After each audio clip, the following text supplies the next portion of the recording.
so we've got a backup then. Perfect. You failed on reconnecting. So what is your problem? Here we go. Okay. Go ahead. Okay. Thank you. I appreciate it. Well, welcome everyone. Thank you for your patience while we dealt with technical difficulties. You've all experienced them. I wanted to start us off by letting you know that we have an agenda. So we are the Manufacturers Efficiency Webinar Series. We do a webinar once a month on a different topic of interest to manufacturers. We post those on Eventbrite for people to register live, and then we post the recording on my YouTube channel and also on LinkedIn. So we have other topics queued up that we'll let you know about at the end of the presentation. So Matt, can you flip to the agenda? Sure. So our agenda today is we're going to look at why invest in the downturn, how to reduce costs, how to reduce waste and energy leaks, how to fund your investments, how to feed your marketing funnel, and how to focus on customer service. That's a lot, but those are the key pieces of the puzzle in an economy like this and a climate like this. So Matt is going to get us started, and each of us is going to do a section of the presentation. So Matt will do the first section, and then I think it's me, and then Rich, and then I will close us out at the end too. So Matt, take it away. Yeah, thanks, Gina. And thank you to Women in Manufacturing for hosting this presentation. So Gina showed talked a little bit about the agenda, and of course, in 30, 45 minutes, we're not going to be able to cover all of these topics in detail. But with just as a high-level overview, Rich and I are both going to be talking about ways to find cost savings in your business through waste reduction and elimination of costs and elimination of what I like to refer to as energy leaks. And then I'll present a range of options for funding those investments through publicly available sources and forms of credit. And then Gina is actually, Gina had to lower a little bit out of order, but Gina's going to go last with talking about how to drive business into the top of your sales funnel while also keeping your current customers delighted. So we're living in some really interesting times. The current administration is pushing forward with several dramatic policy shifts in the form of tariffs, reductions in government spending. There are remarkable changes underway with the rapid deployment of AI, and yet there's also tremendous uncertainty about where AI is going to ultimately take us, what the long-term impact will be. Lots of people theorizing, but nobody knows for sure. So nonetheless, studies of past recessions have shown that in again, times of recession, times of economic uncertainty, times of rapid technological advance, those studies show that those businesses that choose to take action and to move forward to invest were much better positioned than those companies that chose to kind of sit on the sidelines and wait. Those that took action, those that chose to invest, did a much better job when the dust settled, when the economy became more solid, those companies were in a good position to be even more successful than they were before things became a little murky. So again, just to present the three of us, my name is Matt Wiseman. I am with Focal Point, and I'm a certified business leadership coach and business exit planning advisor. With me are Gina Tabasso, founder of Barracuda B2B, and Rich Bello, strategic partner with Schooley Mitchell. And together we bring decades of experience to guide our clients to create remarkable results for their businesses. So with that, I'm going to turn things over to Rich to talk about cost reduction techniques. Yeah, thank you, Matt.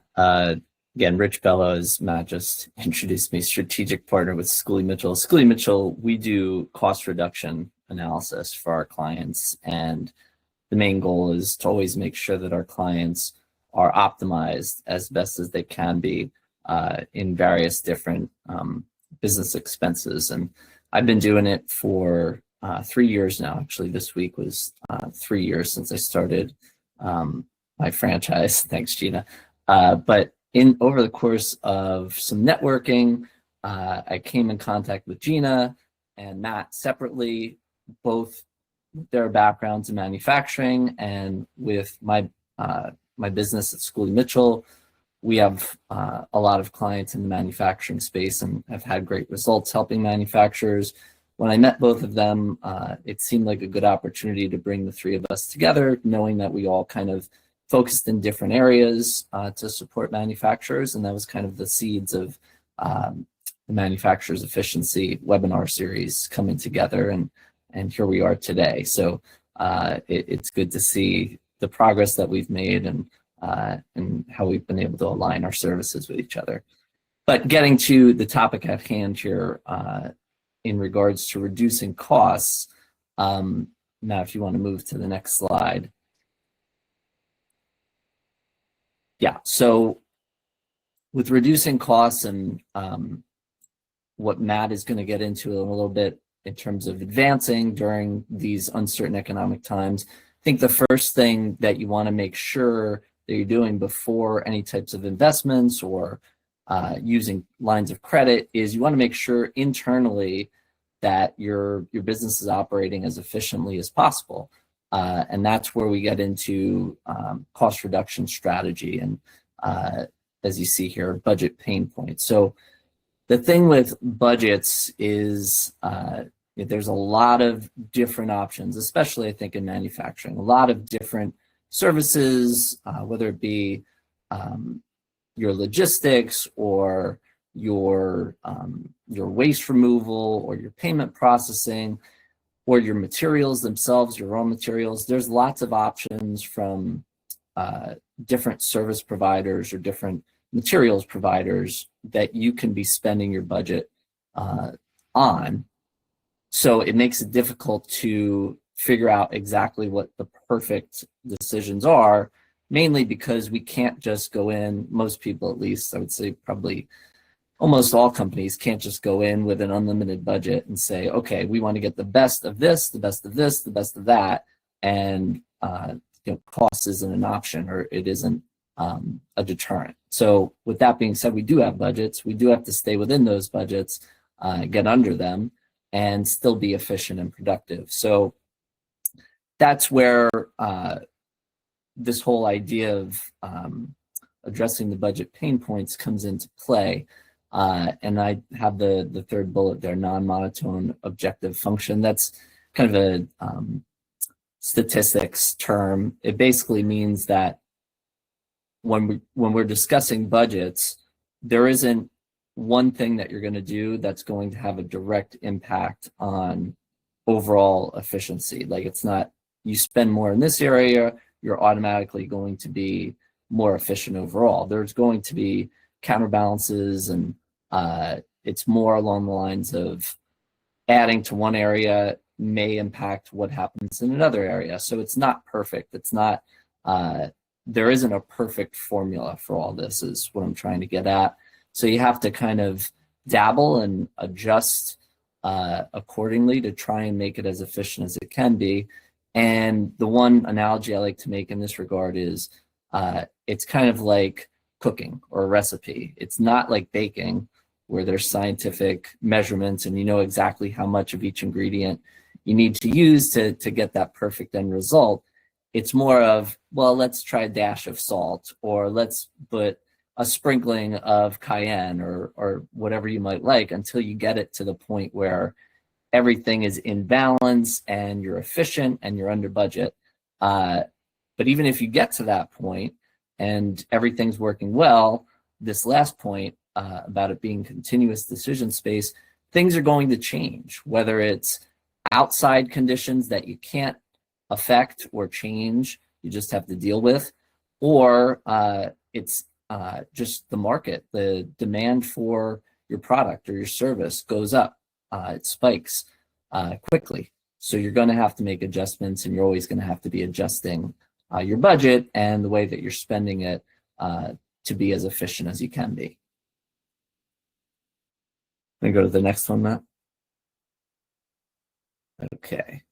So specifically for manufacturing, as I kind of touched on briefly on the last slide, there's a lot of things that are at play when you're thinking about your budget that you're not going to have a great deal of control over, whether it's the supply chain, your raw materials, which are affected by various factors that are outside of your control, or it's your workforce, or it's, again, market demand, the economy in general. There's a lot of things that fall outside of our control. So we have to, I think it's even more important that we focus on the things that we can control, which are those certain cost items within our budget that we do have a way of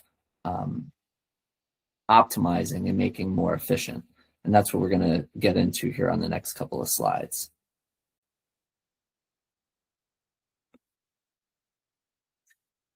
So I talked about a few of these, and these first three are essentially things that we're not going to have a lot of control over, at least not immediately. So supply chain is going to be impacted by all sorts of things, whether it's legislative decisions, whether it's tariffs, whether it's wars, whether it's political unrest.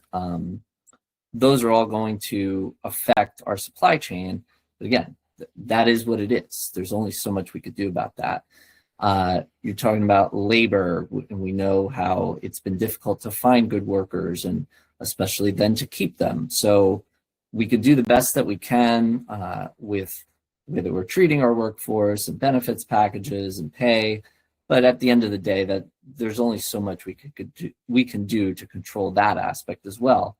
And then warehouse management, again, that's going to get into some areas of advancing and investing, maybe to grow your facility or add new equipment or whatever it might be. But a lot of those things are going to be longer term plays. They're not the here and now. It's going to take some time to, for instance, switch facilities or bring in a new piece of equipment. That's not here and now. What's here and now and what we can impact and affect essentially immediately is number 4 on this list, which is the cost management. So internal cost procurement, I think the easiest way I like to describe that, it's basically making sure that you're not resting on your laurels, or you're not getting comfortable with the services that you currently have and are paying for from your current vendors and providers. You want to stay on top of all of those expenses and make sure that you're getting the information that you need to ensure your efficiency in those different areas. So you want to be having conversations with your current vendors. And I know that could at times be a little uneasy and not a great conversation you like to have, especially if the vendor is doing a good job and you've been with them for a long time and you have a good relationship with whoever your rep is from the vendor.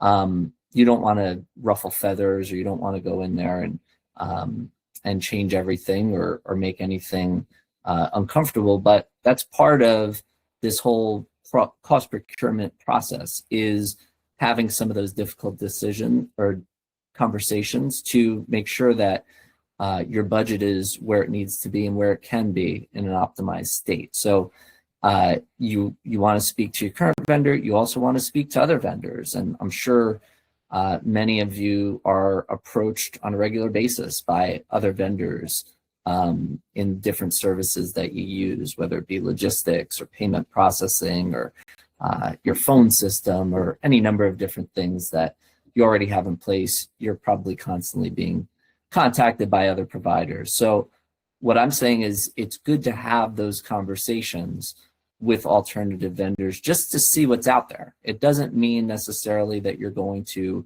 make a switch or you're going to go away from the vendor you've been with for a long time and you're happy with. But getting that information empowers you when you do speak to your current vendor to say, hey, we love working with you guys. You're doing a great job. We're happy with the service, but we have heard from some other vendors in the space. There's some better rates that are out there, and we've heard from other people, our colleagues in the industry that are using these other providers. They're providing good service as well. So is there anything that you can do to help us with these rates to get us to be a little bit better in line with the budget that we have for this service this year? And by having those conversations, your current vendor is probably going to realize the value of your company as their client, and they're going to be willing to make some adjustments because they want to keep your business. But if we don't bring that conversation to them, they're not going to raise their hand and volunteer to lower your costs. That's not the business that they're in. So we have to bring that conversation to them. And we have to, above all other things, make sure that this is an exercise that is ongoing. And we have to especially make sure we're having these conversations before our contract renews, because those automatic renewals almost always come with significant price increases. So that's an important part of all this too. If we go to the next slide, the cost procurement plan, and essentially what that is formalizing all the things that I've just been speaking about and putting them on paper and keeping track of them all. So all of these different indirect expenses that you're dealing with vendors on a regular basis, and you're using their services on a regular basis, you want to track what you're spending with them and how frequently you're spending it, because that's going to give you the data points that you need to set a budget for the future, for the next year. So you take that historical data, you look at the contract that you have with your vendor to see if it alludes to any price increases on a year-to-year basis. Take those into account when you're setting your budget for the upcoming year, and also take into account, if you're speaking with sales or upper management, any projections that you have in terms of growth for the upcoming year. You're going to want to apply those as well when you're setting this cost control budget. And then you take the information from those conversations with your current vendor and potential alternative vendors that I was just talking about on the previous slide, and all that data, you set a few different models, like what does this look like if we stay with our current vendor at the current price? What does it look like if we move to a different vendor at a better price? What does it look like if our current vendor gives us a better price? And you compare all those so that you can make a decision and implement those savings into your cost control budget, which is the last item here. So all that is how we can control budgets and control costs on an internal basis with some of our vendors. I think Matt now is going to get into other ways to remove waste from our operations and save in those manners as well. Thanks, Rich.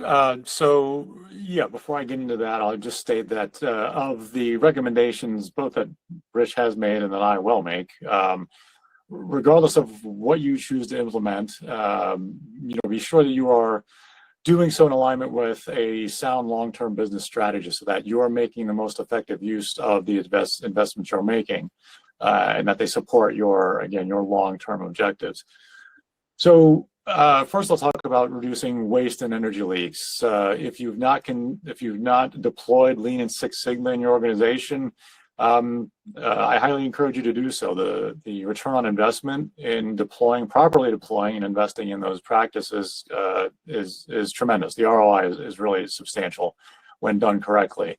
If you are leveraging Lean and Six Sigma in your organization, then do a review. Are there areas of the business or departments that have maybe drifted off course? They're not driving Lean and Six Sigma practices as diligently as they should be. Kind of work to get them back on track. Are there areas of business where Lean and Six Sigma have not been deployed? Maybe you're doing those things on the manufacturing floor, but you've not brought those disciplines to the front office. Deploy those practices to more than just the manufacturing group in your business to get further benefits from what they can bring. Outsourcing non-core activities. This is something I did at a company really effectively years ago when we decided to outsource subassembly work to companies in the area that could do it better, more cheaply, and we chose to focus our production on final assembly and test of our products. What that did is it opened up capacity we needed on the production floor. We saw significant quality improvements in our end product, just to name a few. So, look at what you do, what are your core competencies, and what can you, like I said, kind of dish out to other businesses that have specialization in for those things. Hiring bad customers. So yeah, there's such a thing as a bad customer. Review your customer data. Find those that are overly demanding, consume an inordinate amount of bandwidth for your company versus the amount of revenue they spend with you. And conversely, look at those customers that provide the most value to your business. It doesn't have to be that they add the most to the top line. It can be that they spend a decent amount of money with your business, but they also refer a lot of new customers to you. So they're adding to your customer list. And graciously get rid of those bad customers, and then figure out how to go and find more customers like your best customers. Also look at underperforming employees. They can put a huge energy drain on your business. They don't fulfill their responsibilities, which means other people are picking up the slack. This in turn is having a negative impact on your culture and dragging everybody down.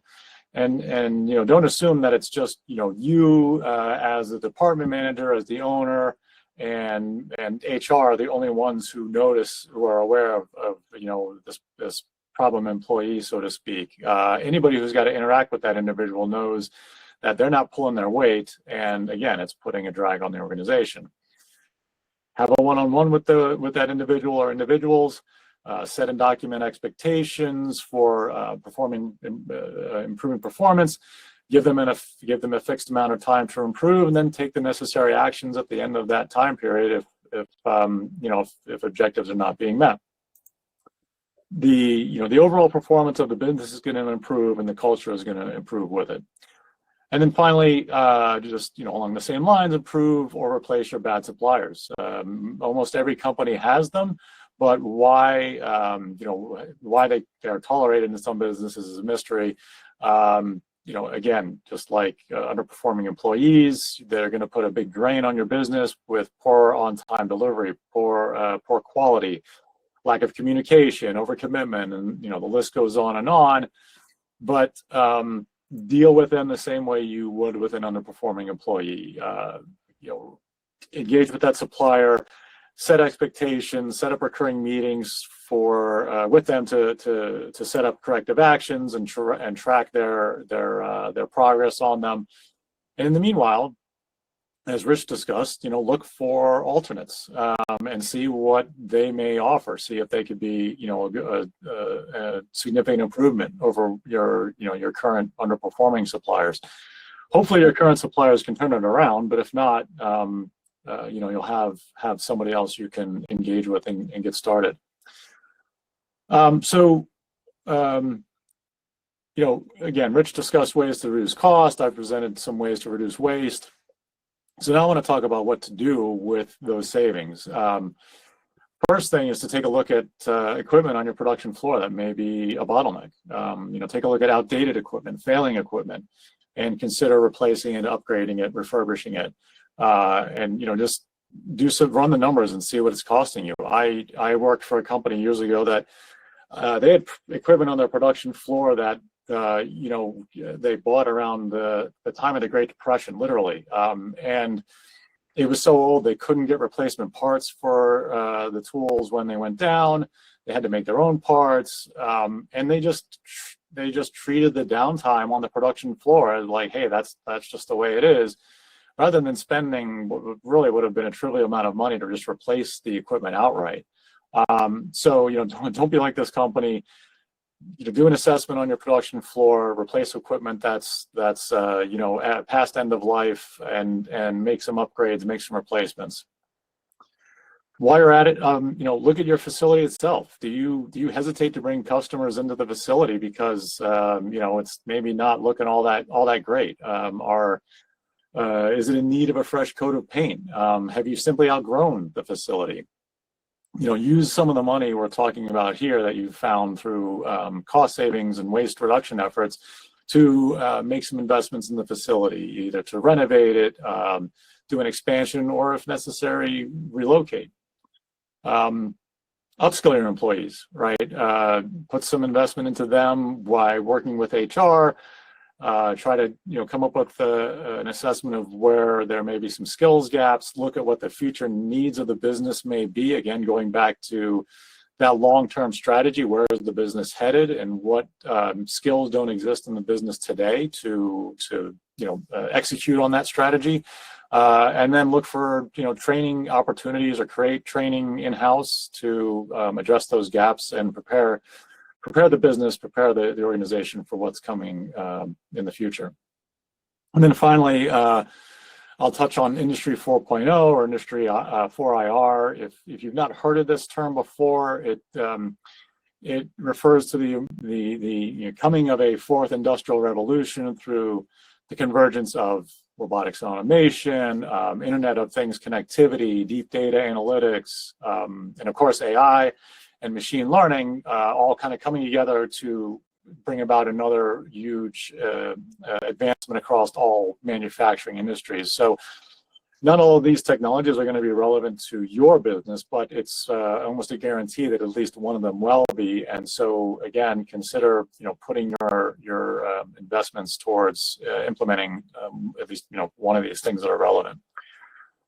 So you're not going to be able to fund all of these investments with just through cost savings and waste reduction. You may need to bring in additional funding. So in the next couple of slides, I just want to touch on some external funding options that are out there. So on this slide, I show a whole bunch of examples of federal and state funding programs that exist. I'm not going to go through them. All I'm going to say is that go do research. It's all out there online.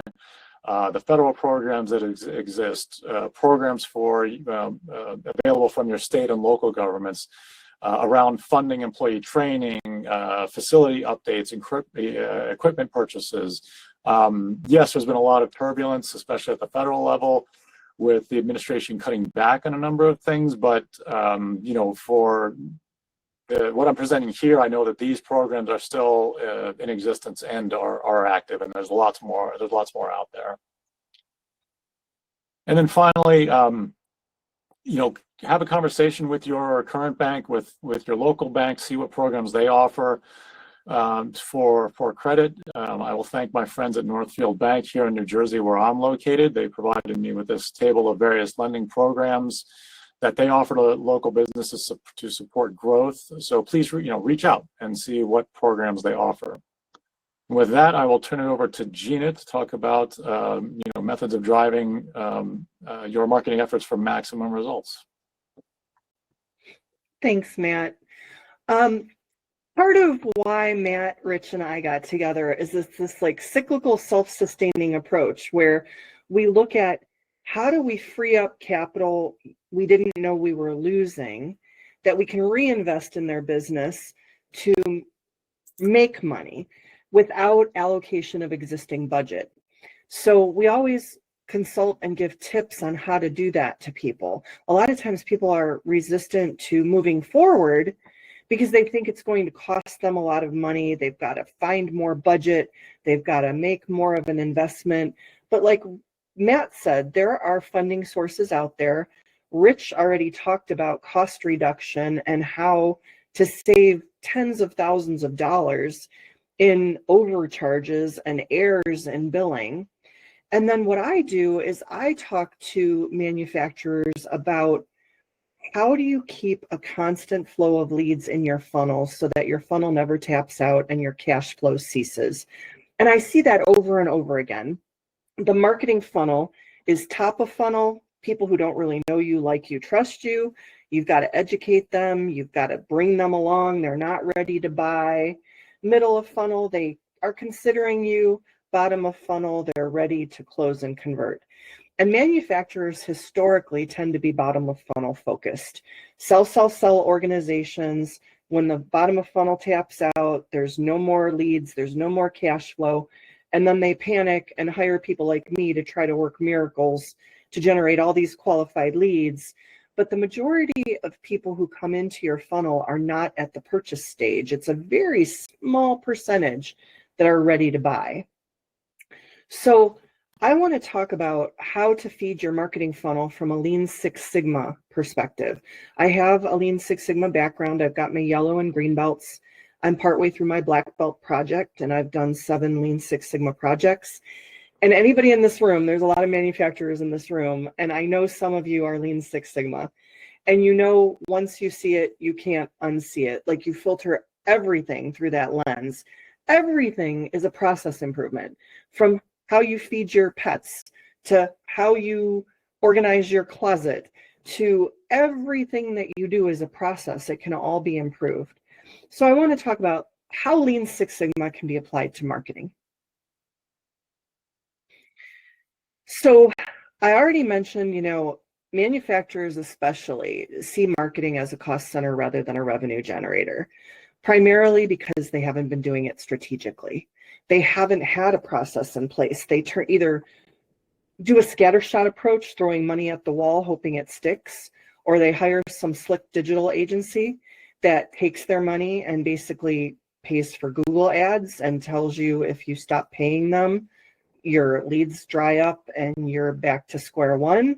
So you're beholden to that for the rest of your life. I don't feel that way. I don't feel that that's the way marketing should be done. I mean, a process is a process. So you need to do it strategically. You need to do it in a methodical way that builds upon itself. So I'm going to talk a little bit real quick about Lean Six Sigma for those of you in here who aren't familiar with the methodology. I'll do a quick intro on the next slide. So Lean Six Sigma is actually 2 methodologies, not one. Lean is one methodology, Six Sigma is another. Not everyone practices both. I think most people are more familiar with Lean than they are with Six Sigma. So Lean is about reducing waste. How do we reduce waste? Six Sigma is about minimizing variation. So how do we keep a process consistent without big blips and dips and shifts, so that we're really avoiding rework and improving processes? So Lean Six Sigma is always data-driven and customer-focused. Those are the primary pillars of Lean Six Sigma. You've got to have the data, analyze the data, and you've always got to keep focused on the customer. The customer is what drives outcomes. And I take it and apply it to marketing strategy, because if I create a process and look at decreasing variation, eliminating waste, avoiding rework, improving efficiencies, you can achieve a better marketing result than if you just do it haphazard. So the next slide, I kind of give, this is a dumbed down example, but I'm going to give 2 examples of how Lean Six Sigma changed my life at home and my mom's life. So I don't know how many of you have pets, but I feed my pets the same way most people do. I go to the carpet and I pick up the bowls. I take the bowls to the sink. I go to the closet and I get out the bag of dry pet food. I take it to the counter. I fill up the bowls. I go put the bag away in the closet. I go back to the counter. I get the bowls and I take them and put them back down on the floor. And one day I saw through the lens of Lean Six Sigma, choirs of angels sang, oh, and I said, dummy, why you're not washing the dry food bowl every day? Why are you having all these steps to the closet, the counter, the bowls? Why don't you take the bowls to the bag or the bag to the bowls? Boom. That's a process improvement. That's efficiency. I can tell you, going back and forth, there's times I've dropped the bowls. I've spilled the cat food. So I told my mom about this, and I've talked to my mom about Lean Six Sigma. And one day she called me and she said, Gina, guess what? I Lean Six Sigma the shit out of my kitchen. And I said, what, Mom? And she goes, yeah, I realized like I've got all these pots and pans in my oven. And every time I want to use the oven, I have to take all the pots and pans out, put all the pots and pans back. Sometimes I don't even use my oven because I'm too lazy to have to take it all out and put it all back. So I realized the one cupboard I've got, everything in there is stuff I use once a year. Stuff for Easter, relish trays, the lasagna pan for Christmas, Christmas dishes that come out once a year. So she said, what I did is I cleaned out that cupboard. I took all the once a year stuff down to the basement and put it down in storage there. I took everything out of my oven, put it in the cupboard. So now my oven is empty and I don't have to empty out and refill. That's a simple example of Lean Six Sigma at home and how it can work in a simple process and really change your life and create efficiencies. So the next slide, I'm really going to go back to the marketing process. How do we optimize a marketing process? And this is something you can do. And I'm actually going to send out an asset after this meeting that's going to have a sheet that walks you through this, that you could use that sheet and actually do this process in your facility. So DMAIC, which is the first letter of all of these words, DMAIC, DMAIC is how you optimize processes in Lean Six Sigma. And all it is defining. So you define the scope of your project, whether that's a marketing project, an operations project, a sales project, an HR project, an IT project. You see what I'm talking about? This isn't just about marketing. You can apply this process optimization to any process in your facility. So set your goals, identify your KPIs. That's the first step. Then you measure, you track and analyze your data. Look at inefficiencies, look at areas for improvement. Then you take that data and you need to identify the root cause. And a lot of times what we think is the cause of inefficiency isn't always the cause. And sometimes by looking at the data, you'll find that the root cause of an opportunity or a problem is different from what you thought it was. Then the I phase, improve, you implement changes. So you make changes to your process based on what you learned from your data. The fifth one, control, is the most important, and that is the one that often drops off the radar. People do DMAIC and they don't do the DMAIC. So control, and think about this in terms of your own life. Think about what happened last month, New Year's resolutions, right? We make those resolutions. We define a problem. I'm 50 pounds overweight. We set a goal. I want to lose 50 pounds and go to the gym 3 times a week. We set our KPIs, like my goal is to lose 10 pounds a month and to be a size X by X and such date. We measure that. We weigh ourselves. We look at our food in our cupboards. We look at where we can improve how we eat, how often we go out to dinner at restaurants. Then we analyze, what's the root cause? Why am I overweight? Well, I'm sedentary, I don't eat the right things, I eat too much processed food, whatever. Then we set a plan to improve that. Like I said, go to the gym, stop eating out, stock your cupboards with healthy foods. But then what happens? A month or 2 or 3 in, New Year's resolutions fall by the wayside because we're failing to control them. We're not monitoring and ensuring the processes remain optimized for maximum effectiveness.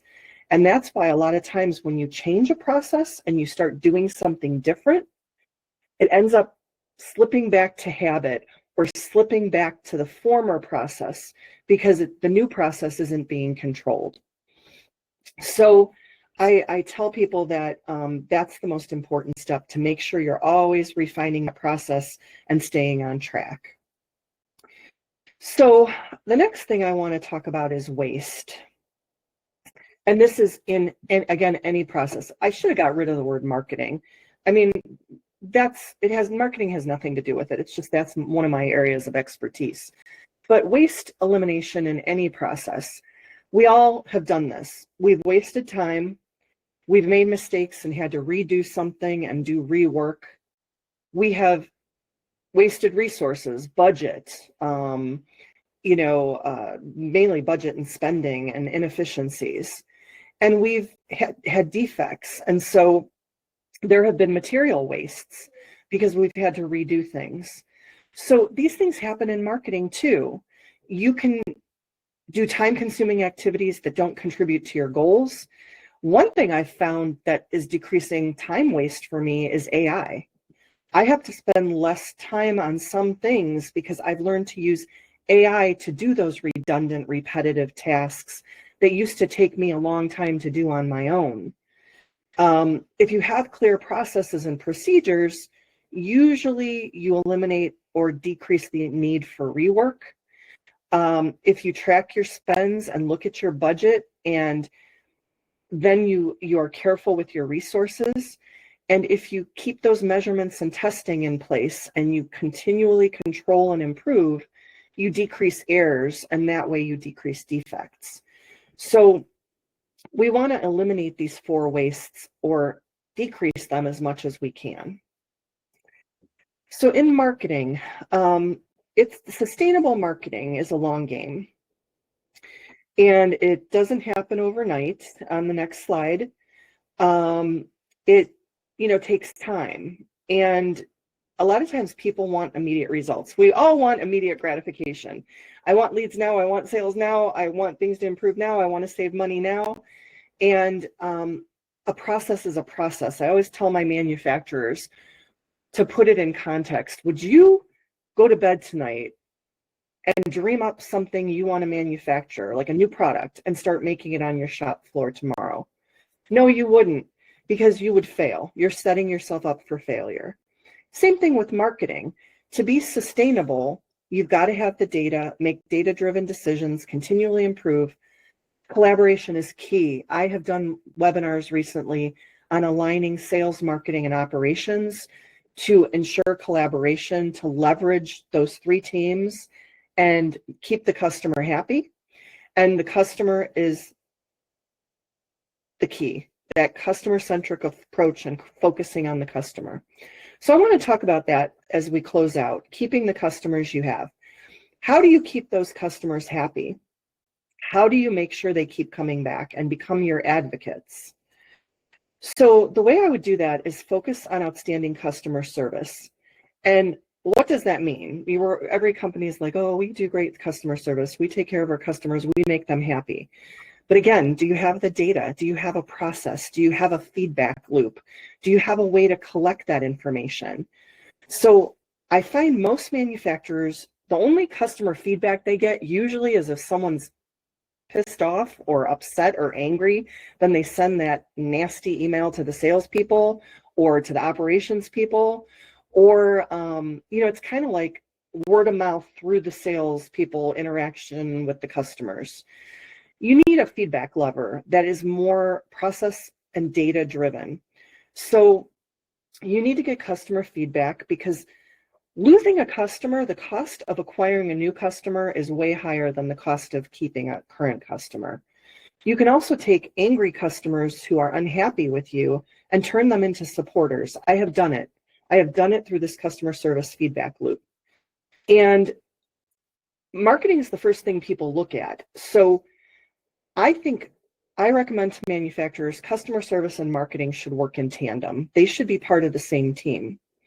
So what I do, this is my black belt project. I'm actually doing this for a manufacturer. I'm implementing a Net Promoter Score survey. So we're sending this survey out to all of our customers and asking them to rate us on a scale of 1 to 10 on a number of key performance indicators. Anybody who gives us an 8 or above, we're then sending them another email, thanking them and asking them for a 5-star Google review. That is really going to help with our organic search, with our ranking and indexing with Google. Anybody who gave us a 7 or below, we're immediately reaching out to them to see what we can fix. What did we do wrong? How do we make this right? We want to become better. We want to learn from you. Please help us. We don't ever want this to happen to other customers. What can we do to make this right? We did that with one customer and literally saved them. They came back. They were gone. They were gone. And if the salespeople let them go and didn't turn on that mechanism, they would have gone to another vendor. But because we reached out, took accountability, really cared about them, everybody wants to be heard. They wanted to be heard. They wanted to be respected and listened to. And when people feel respected, that counts for a lot. It takes a lot to apologize. I actually had a client the other day, I made a mistake. And I called them up and I said, I'm so sorry. I didn't mean to do that. I dropped the ball. And the owner said to me, you know what? We have the utmost respect for you, because a lot of people try to sweep that under the bridge or make excuses. You owned it and you fixed it. And that is an amazing human being. That's difficult to do. And so you can get a lot of respect doing something like that. So summary, we're done. We're going to close out this presentation with the last couple slides. So I'm not going to go through the summary. You know what we just talked about. I want to save time because we're over time because of the delay. So next slide, we're going to send you a post-event toolkit. It's going to come from me, so watch your email box. But we're going to send all of this to you that you can use to help yourself and your organization. We created a playbook. It's done. We created a cost and waste reduction self-assessment, a lean marketing DMAIC worksheet, a funding and grants cheat sheet, and a customer retention mini toolkit. So we're going to send all of this out to you in the next few days. As soon as I get everything, I got to build out the email and get everything loaded. So it probably won't be till early next week. And then we wanted to make you aware of our next 3 sessions. So Matt's going to present on strategic planning, Rich on hidden costs in telecom. And I'm going to talk about, that's how we've always done it, is the most expensive phrase in manufacturing. So again, the last slide, we've got our presenters, the 3 of us. We've got a QR code to all our websites. If you want to get in touch with us and ask any questions, feel free. You'll also be able to respond to the email from me if you need to talk to any of us and dive deeper into anything we've shared with you. We usually do a 15-minute Q&A. I know we're over time and a lot of people have to go back to work. So we're here.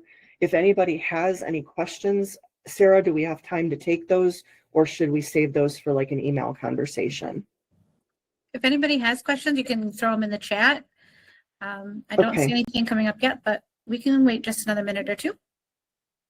Okay. Let us know if you have any questions right now. If not, by all means, you can reach out to us with questions, especially after you get that toolkit. You may have questions about some of the assets in there and how to use them, and we're more than happy to answer your questions. Thank you, Jennifer, for coming. You are so welcome. That was very kind of you. Okay, well, it looks like we don't have any questions right now.